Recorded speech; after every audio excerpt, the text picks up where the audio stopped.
আসসালামু আলাইকুম। আমি আশরাফুল ইসলাম পড়াশোনা করছি ঢাকা বিশ্ববিদ্যালয়ের ইংরেজি বিভাগে।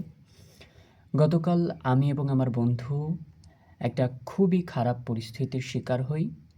তো ভবিষ্যতে যেন আপনারা সেই পরিস্থিতির শিকার না হন, সেজন্য আপনাদেরকে অ্যালার্ট করতে চাই।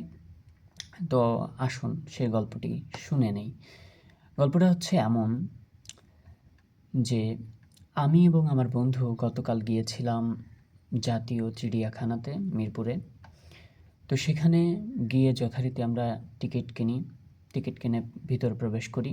ভিতরে প্রবেশ করার পরপরই আমরা একটা পাখির খাঁচা, যেখানে পাখি সংরক্ষণ করা আছে, সেখানে গিয়েছি। ওখানে কয়েকটা বানরও আছে।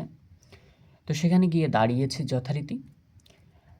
কিছুক্ষণ পর একটা চক্র থেকে ২ জন ব্যক্তি, একজন মহিলা এবং একজন পুরুষ, তাদের মধ্যে যিনি পুরুষ ছিলেন তিনি আমার বন্ধুর নিকট আসেন।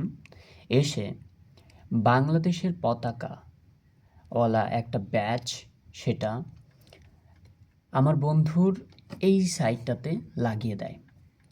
লাগিয়ে দেওয়ার পর আমি বুঝতে পারি যে কিছু একটা হবে হয়তো। পরবর্তীতে আমার বন্ধু সেটা পরিধান করার পর ওই ব্যক্তি এবং ওই মহিলা আমার বন্ধুর কাছ থেকে টাকা দাবি করে। পরবর্তীতে আমরা বুঝতে পেরে তাদের ব্যাজ তাদের কাছে দিয়ে দেই। কিছুক্ষণ আমি ওখানে দাঁড়িয়ে থাকি। দাঁড়িয়ে থেকে বিষয়টা অবজার্ভ করি।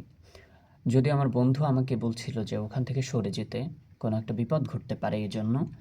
কিন্তু আমি সেখানে দাঁড়িয়ে থেকে সেটা অবজার্ভ করি।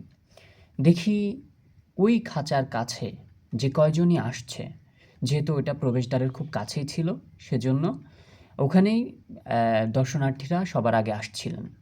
তো ওখানে এসে যারাই দাঁড়াচ্ছিলেন তাদেরকেই কোনো কথা না বলেই আগে ব্যাজটা পরিয়ে দিচ্ছেন এবং পরবর্তীতে টাকা দাবি করছেন, এবং টাকা না দিলে পরবর্তীতে ব্যাজটা খুলে নিচ্ছেন। আমি জানি না জাতীয় একটি চিড়িয়াখানা, সেটার মধ্যে এভাবে স্ক্যামার প্রবেশ করে আছে।